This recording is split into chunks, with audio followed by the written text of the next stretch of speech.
복음 16장 1절에서 13절 말씀입니다.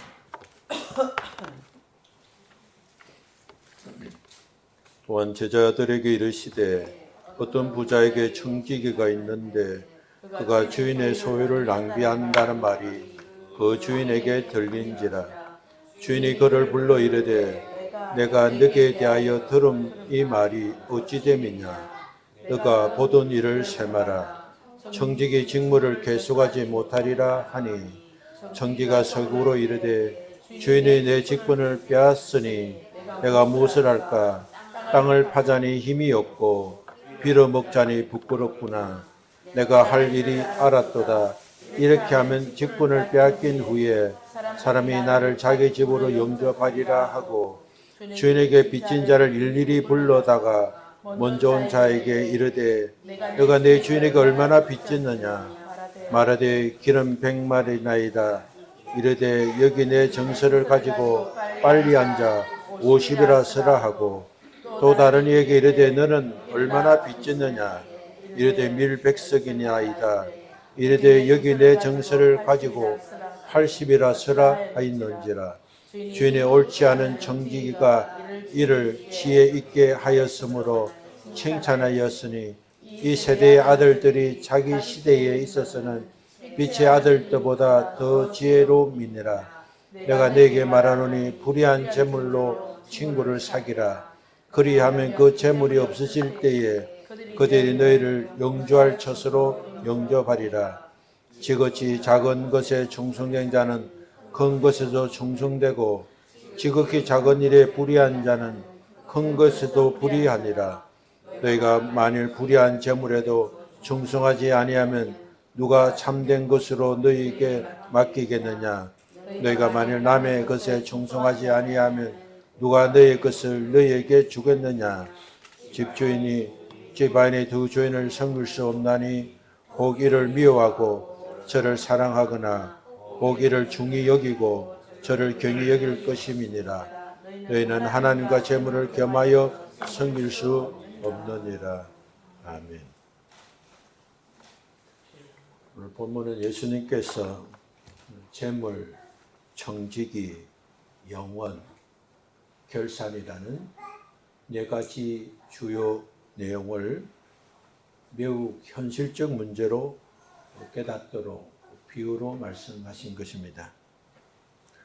만약 예수님께서 단순히 돈을 잘 써라 그렇게 말씀하시면 사람들은 예수님이 말씀하신 돈을 잘 써라, 재정을 올바르게 쓰라는 말씀을 그 본질을 깨닫지 못할 수도 있습니다.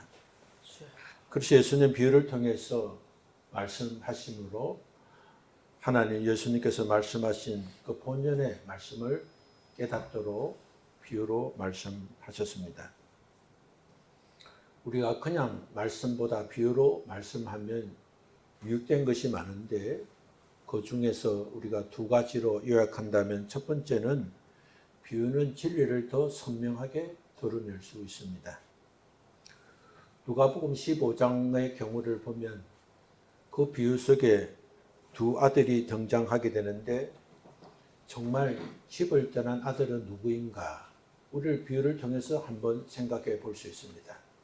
정말 아버지를 떠난 그 아들이 당자인가? 아니면 집에 있으면서도 아버지를 알지 못하고 집안에 있으면서 여전히 누리지 못하는 그 아들이 당자인가를 우리가 비유를 통해서 한번 생각해 볼 수 있습니다. 둘째는 비유는 드러내기만 한 것이 아니라 감추기도 합니다. 비유의 첫 번째는 겉모습이 아니라 중심을 잘 드러내지만 비유의 두 번째 중심은 비유를 들을 때에 본연의 뜻을 감출 수도 있습니다. 보지 않아도 들어도 깨닫지 못하는 것이 비유인 것입니다. 주님은 겸손한 자는 비유를 통해 말씀을 깨닫게 하시고 완고한 자는 비유를 통해서 단순한 이야기로 듣게 하신다고 말씀했습니다. 바리새인과 서기관들에게 직접적으로 말씀하지 않고 그들에게 비유로 말씀하심으로 그들이 깨닫는 자도 있고 또한 깨닫지 못한 자도 있게 하기 위해서 비유로 말씀하신 것입니다. 같은 비유의 말씀을 들어 어떤 사람은 그 말씀을 듣고 회개하고 어떤 사람은 비판합니다. 비유는 마음의 상태를 드러내기도 하고 감추기도 하기 때문에 그런 현상이 드러나게 되는 것입니다. 우리가 누가복음 15장의 비유는 관계를 설명한 것입니다. 잃어버림과 회복, 기쁨과 주는 관계는 어떤 관계인가? 어떤 관계를 맺느냐에 따라서 잃어버렸다가도 다시 찾을 수 있고 어떤 관계를 맺느냐에 따라서 회복과 기쁨이 다르다는 것을 말씀하고 있습니다. 오늘 우리가 시작되는 누가복음 16장의 비유는 책임을 설명하고 있습니다. 맡기진 자가의 삶과 결산을 알도록 주님이 비유로 말씀했습니다. 누가복음 15장의 비유의 말씀을 듣고 우리 심령 속에서 나는 어디에 있는가라고 질문하게 되었다면 우리는 그 비유의 말씀을 듣고 우리의 존재가 드러나고 복을 받은 사람이 되는 것입니다. 오늘 누가복음 16장의 비유의 말씀을 듣고 나는 무엇을 하고 있는가라고 우리가 질문하게 된다면 그것은 우리의 정체성이 드러나는 복을 받은 자가 되는 것입니다. 비유의 말씀을 들으면서 어느 순간 이 비유의 말씀이 바로 나를 깨닫게 하시는 나의 이야기인가라고 또 이 이야기가 내 이야기였다라고 생각하게 된다면 그 깨달음의 은혜가 또 우리를 하나님이 기뻐하시는 성공의 삶으로 이어갈 수 있게 되는 것입니다. 누가복음 15장의 말씀을 들었던 우리 심령 속에 나는 어떤 아들인가? 나는 어디에 있는가? 그런 질문과 그런 생각 속에 우리가 스며들었다면 우리는 새로운 인생을 시작할 수 있습니다. 그리고 오늘 우리가 함께 보게 될 누가복음 16장의 말씀을 듣고서 청지기는 누구일까? 이 질문이 시작되었다면 주님이 비유로 말씀하신 목적을 이루게 될 것입니다. 오늘 우리의 비유의 말씀은 어떤 부자로 시작됩니다. 부자는 소유가 많았습니다. 그래서 자기 혼자서 그 재산을 감당하기는 어려웠습니다. 그래서 자기 재산을 맡아주고 경영할 수 있는 한 사람 전문가를 선택했습니다. 그가 바로 청지기입니다. 청지기는 주인이 위임해준 건설을 가지고 주인의 재산을 관리하고 경영하는 사람입니다. 청지기의 손에 재산이 움직이고 그의 판단에 따라 재산이 늘어날 수도 있고 줄어들 수 있고 흐름이 달라질 수 있었습니다. 청지기 자리는 소유의 자리가 아니라 위임된 자리입니다. 그가 가지고 있는 재산은 주인이 맡겨준 재산이고 그가 활동하는 상태에 따라서 주인의 재산을 늘릴 수도 있고 줄일 수도 있는 것입니다. 그렇기 때문에 자기 마음대로 행사하는 자리가 아니라 주인이 맡겨준 재정에 책임을 지고 관리하고 경영하는 자리인 것입니다. 그런데 어느 날 주인은 청지기가 자기 재산을 낭비하고 있다는 소식을 듣게 됩니다. 그래서 주인은 청지기를 불러서 내가 너에 대해서 들은 말이 어찌된 일이냐? 너가 보던 일을 세말하고 했습니다. 이 말은 단순히 질문이 아니라 책임을 묻는 말씀이었습니다. 주인은 소문만 듣고 지나치지 않았습니다.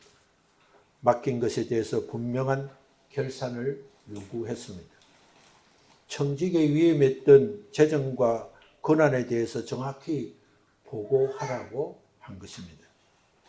맡겨진 것은 반드시 셈하게 되고 위임된 자리는 반드시 책임을 요구받게 되는 것입니다.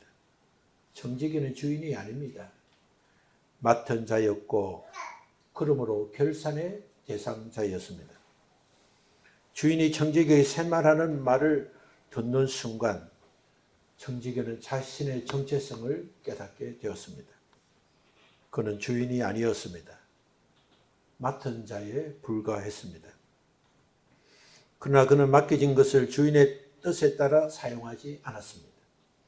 자기 판단과 계산을 앞세웠고 자기 이익을 중심에 두고 행동했습니다. 결국 셈하라는 한마디는 그의 숨겨진 현실을 드러내는 말씀이었고 맡은 자로서 책임을 직면하게 하는 선언이 되었습니다. 청지기는 주인에게 위임받은 권세를 순종의 도구로 사용하지 않았습니다. 그는 맡은 권세를 가지고 욕심의 도구로 사용했습니다.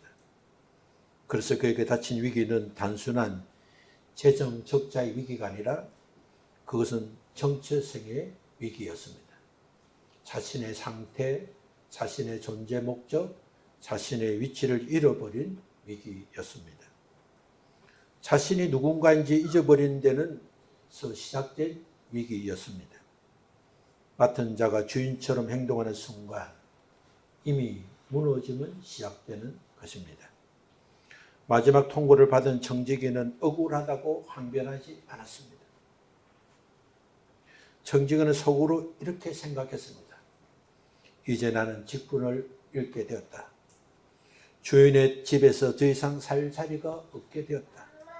땅을 파며 육체 노동을 하기에는 힘이 너무 부족하고 구걸하고 살기에는 체면이 허락하지 않는다. 그렇다면 다른 길을 찾아야 한다.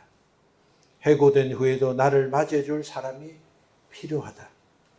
지금 내가 가진 마지막 권한을 사용해서 내 미래를 준비해야겠다. 그는 위기를 인정했고 자신의 자리를 마주했습니다. 자신의 현실을 보게 되었습니다. 그래서 그는 결단합니다. 그래서 빚진 자들을 부릅니다. 그는 아직 장부를 조정할 권한이 있었습니다. 그래서 빚진 자들을 불러서 빚을 탕감해 주었습니다. 여러 사람을 여러 방식으로 탕감해 주었는데 오늘 성경은 두 가지 예를 설명하고 있습니다. 기름 100말의 부채를 50으로, 밀 100석을 80으로 조정해 주었습니다. 감람류 기름 100말은 수백 그루의 나무에서 생산하는 생산량입니다. 기름 100말을 50으로 삭감하고 밀 100석을 80으로 줄은 것은 단순한 할인이나 단순한 삭감 정도의 수준이 아니라 채무자가 견뎌야 될 엄청난 고통과 부담감을 확연하게 줄여주는 조정이었습니다. 밀 100석은 대규모 농장의 생산량입니다. 그래서 20%를 삭감해 주는 것을 보면 이 청지기는 규모 있는 살림을 맡았고 중요한 자리에 앉았고 영향력이 있었다는 것을 알 수 있습니다. 예수님께서 이러한 비유에 말씀하신 초점은 미래를 향한 결단입니다. 청지기가 빚을 탕감해 준 것은 법적으로 완벽하다, 완벽하지 않다의 문제가 아니라 예수님은 청지기의 잘못된 것을 칭찬하지 않으셨습니다. 만약 예수님께서 불의한 청지기가 아닌 어려운 청지기를 가지고 비유를 했다면 우리는 비유 말씀을 들으면서 인생은 올바르게 살아야 되겠다는 교훈에 머물게 될 것입니다. 그러나 예수님은 불의한 청지기의 비유를 통해서 예수님의 말씀을 더 진지하고 더 가까이 들을 수 있도록 주님은 불의한 청지기의 비유를 사용하게 된 것입니다. 세상 사람도 자기 미래를 위해서 이렇게 치열한데 너희는 영혼을 위해 얼마나 준비하고 있는가? 라는 주님의 질문이 있습니다. 예수님께서 비유를 통해서 주목하신 것은 단 하나 있는 것입니다. 그것은 바로 긴급함과 미래의식입니다. 너희들은 지금 현실을 얼마나 긴급하게 생각하고 있고 미래에 대한 의식이 어느 정도인가를 주님이 알게 하신 것입니다. 청지기는 곧 사라질 자리에 연연하지 않았습니다. 오히려 다가올 미래를 준비했습니다. 예수님이 이 시대의 아들들이 자기 시대에 있어서는 빛의 아들들보다 더 지혜로움이라고 하셨습니다. 이 세대의 아들들은 하나님 나라보다 현실 세계에 현실의 질서 속에 사는 사람들을 말합니다. 세상의 가치, 세상의 성공, 생존의 유익, 그리고 자기 유익을 사는 사람입니다. 어떻게 하면 가치 있게 인생을 살까? 어떻게 하면 성공할까? 어떻게 하면 치열한 경쟁 속에 생존할 수 있을까? 어떻게 하면 더 이익을 볼 수 있을까? 라고만 생각하는 사람들이 바로 이 세대의 아들들입니다. 그들은 자기 미래를 위해서 매우 현실적이고 계산적이며 적극적으로 움직입니다. 그렇게 움직이는 자만이 성공할 수 있기 때문입니다. 위기가 오면 미루지 않습니다. 즉시 행동합니다. 이런 자가 세상에서 성공을 누리고 성공을 보존하게 되는 것입니다. 빛의 아들들은 하나님 나라에 속한 사람들입니다. 영혼을 믿는 사람들입니다. 하늘의 가치를 안다고 말하는 사람들입니다. 그러나 문제는 영혼을 믿는다 하면서도 하나님의 가치를 안다고 하면서도 긴급하게 그 일을 준비하지 않고 있다는 사실을 말씀해 주시는 것입니다. 세상 사람들은 사라질 미래를 위해서는 이렇게 적극적으로 움직이는데 영혼을 믿는 자들이 왜 그렇게 느슨하게 사느냐고 말씀하신 것입니다. 예수님은 더 적극적으로 말씀하십니다. 불의한 재물로 친구를 사귀라. 그리하면 그 재물이 없어질 때에 그들의 너희를 영주할 처소로 영접하리라 하셨습니다. 이 세상에 속해 있는 것들, 재물은 자기 욕심을 위해서 붙들지 말고 하나님의 나라를 위해서, 영원한 그 나라를 위해서 사람을 살리는 일에, 자기를 살리는 일에 사용하라고 하신 것입니다. 그러면 재물은 없어질지라도 그로 맺어진 영원한 관계가 하나님의 나라에서 너희를 맞이하게 될 것이라고 했습니다. 돈은 사용하면 돈에 사용한 대상이 있습니다. 사랑과 환경과 물질과 상황과 여건이 있습니다. 그 관계가 하나님 나라에서 상급으로 이어지게 된다고 말씀하신 것입니다. 예수님의 질문은 분명합니다. 너희는 사라질 것을 가지고 사라지지 않는 것을 위해 사용하고 있는가입니다. 돈도 건강도 지혜도 결국은 한계가 있고 사라지게 될 것입니다. 그러나 영혼은 영원하고 하나님 나라는 영원합니다. 우리가 일상적인 삶에서도 우리가 가지고 있는 물질, 건강, 시간, 재물을 우리가 어떻게 사용하느냐에 따라서 인생은 달라지게 되는 것입니다. 따라서 예수님의 초청은 얼마를 가졌는가가 아니라 무엇을 위해 사용하느냐에 있는 것입니다. 여기서 친구는 단순한 인간관계가 아니라 영혼의 때를 위해서 이어진 관계를 의미하고 있습니다. 그래서 사람일 수도 있고 물질일 수도 있고 환경일 수도 있습니다. 우리가 물질을 통해 복음을 심고 사람을 살리고 하나님 나라를 세우고 연약한 자를 돕고 그렇게 하다 보면 그 일을 위해서 사라진 물질은 결국 사라지지 않고 열매로 맺게 된다는 것입니다. 세상은 법칙은 사하라고 말씀하고 있습니다. 그러나 예수님은 흘러보내라고 말씀하십니다. 움켜쥐면 함께 사라지지만 하나님 나라를 위해서 사용하면 영원히 연결되고 그것이 바로 친구가 된다고 말씀해 주신 것입니다.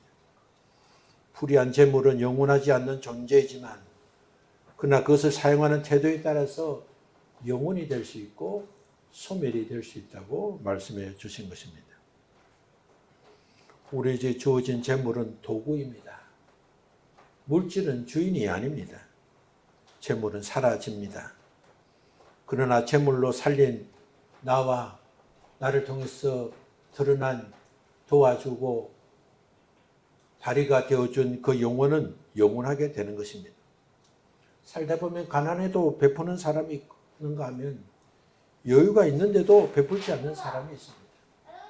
우리가 살면서 반드시 해야 할 일은 내 형편에 지나치지 않는 범위 내에서 우리는 주는 사람이 되어야 됩니다.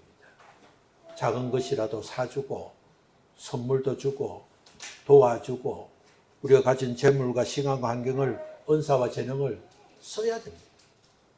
쓰고 사용하면 더 좋아지고 많아집니다. 은사도 써야 은사가 더 깊어지고 또한 사랑도 많이 써야 사랑이 풍부하고 재물도 써야만이 그것이 투자가 되고 관계를 맺고 생산력이 되는 것입니다. 젊을 때 젊을 날을 쓰지 않으면 노후가 준비되지 않습니다. 언제나 우리가 무엇을 하든지 나는 가난하고 힘드니까 도움이 필요하다. 좀 더 넉넉하면 그때 사용하겠다 하지 말고 우리에게 주어진 환경 속에서 베풀고 나누어주고 인색하지 않는 사람이 되어야 하는 것입니다. 가난해도 나누고 베푸는 사람은 이미 영혼을 준비하는 사람입니다. 부유해도 나누지 못하는 사람은 이미 기회를 잃고 있는 사람입니다. 창고에 쌓아둔 씨앗은 결코 열매 맺지 않습니다. 땅에 떨어져 심겨져야만 생명을 내고 열매를 맺게 되는 것입니다. 사라질 것을 붙드는 인생이 아니라 사라질 것을 사용해서 사라지지 않는 가치를 세우는 삶. 지금 그것을 심고 살아가는 자가 영혼의 때에 거두게 되는 것입니다. 예수님은 지극히 작은 것에 충성된 자는 큰 것에도 충성되고 지극히 작은 것에 불의한 자는 큰 것에도 불의하라고 말씀하셨습니다. 이 말씀은 규모의 문제가 아니라 사람의 중심에 대한 말씀입니다. 작은 일에 드러난 태도는 환경이 커져도 바뀌지 않습니다.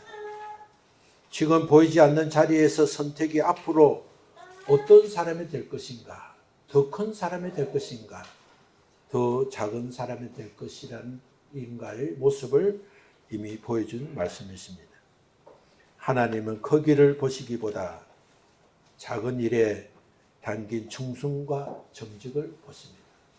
얼만큼 충성했느냐, 얼만큼 정직했느냐, 우리의 작은 정직, 작은 헌신, 작은 충성 이것들이 모여서 영혼을 준비하게 되는 것입니다. 다른 사람 보이는 사소한 거지만 나에게는 사소하게 여기지 않는 것, 작은 동전 하나지만 그것을 소중하게 생각하는 것, 우리에게 주어진 작은 것들을 가볍게 여기지 말고 필요할 때는 저축하고 또 써야 될 때는 쓸 수 있는 그런 자가 되어야 하는 것입니다. 예수님은 누가복음 15장의 비유를 통해서 양 한 마리도 동전 하나도 하나님께서는 결코 사소하게 여기지 않는다는 것을 깨닫게 하셨습니다. 예수님은 동시에 말씀하고 있습니다. 너희는 하나님과 재물을 겸하여 섬기지 못하리라.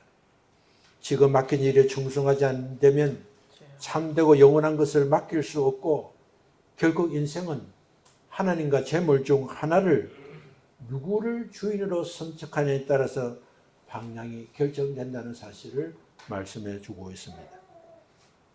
청지기 문제는 재산 관리의 실패가 아닙니다. 주인을 잊어버린 데 있습니다. 맡은 자가 주인처럼 살기 시작하는 순간 이미 위기가 시작된 것입니다. 그래서 우리는 스스로에게 물어야 합니다. 나는 누구를 주인으로 섬기고 있는가? 나는 맡겨진 것을 낭비하고 있지는 않는가? 나는 영혼을 준비하고 있는가? 나는 작은 일에 충성하고 있는가? 예수님은 참된 정직의 길을 사셨고 그 절정은 십자가에 있습니다. 예수님은 십자가에 달리고 죽으시는 것을 원하지 않았습니다. 그러나 그것이 자기 뜻이 아니라 하나님 뜻인 것을 알기에 주님은 십자가에 죽으심으로 대속의 길을, 구원의 길을 열어주셨습니다. 우리에게도 결산의 날이 옵니다. 그날 주님은 얼마나 모았는지를 묻지 않으시고 맡겨진 것에 얼마나 사용했는지를 물으실 것입니다. 불의한 청지기는 돈을 미래로 바꾸려 했지만 예수님은 재물을 영혼으로 바꾸라고 하십니다. 오늘 우리에게 맡겨진 모든 것은 주님께서 그것을 사용해서 영혼의 때를 준비하라고 주신 것입니다. 오늘 우리에게 주신 물질, 건강, 시간, 재능, 은사, 이 모든 것은 우리의 미래를 위해서, 영혼의 때를 위해서 쓰라고 주신 것입니다. 주인을 기억하고 작은 일에 충성하며 영혼을 준비해야 합니다. 마지막 우리는 이렇게 고백할 수 있기를 바랍니다. 주님, 모든 것은 주님의 것입니다. 저는 맡은 자로 살았습니다.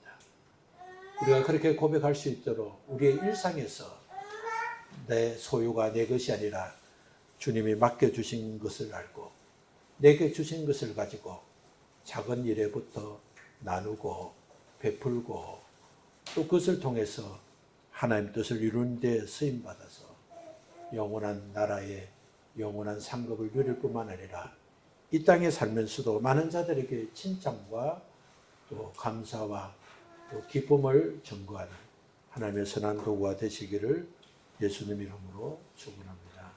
우리 함께 일어나서 기도하겠습니다.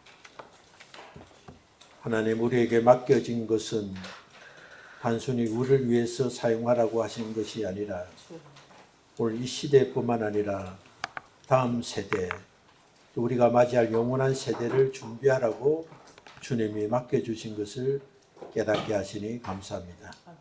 맡은 자의 책임은 나만을 생각하고 현실만 생각하는 것이 아니라 영혼의 때를 생각하고 나를 통해서 하나님이 행하실 일들을 기억하며 그 일을 위해서 우리에게 주신 책임인 것을 믿습니다. 책임 있는 인생이 되도록 우리에게 주신 물질, 건강, 또 은사, 재능, 환경을 다음 세대와 영원한 세대를 준비하는 데 쓰임받을 수 있도록 우리의 마음과 생각과 태도를 바꿔주시고 하나님이 기뻐하는 믿음의 사람들이 되게 하여 주옵소서. 우리 주님 예수님 이름으로 기도합니다. 아멘.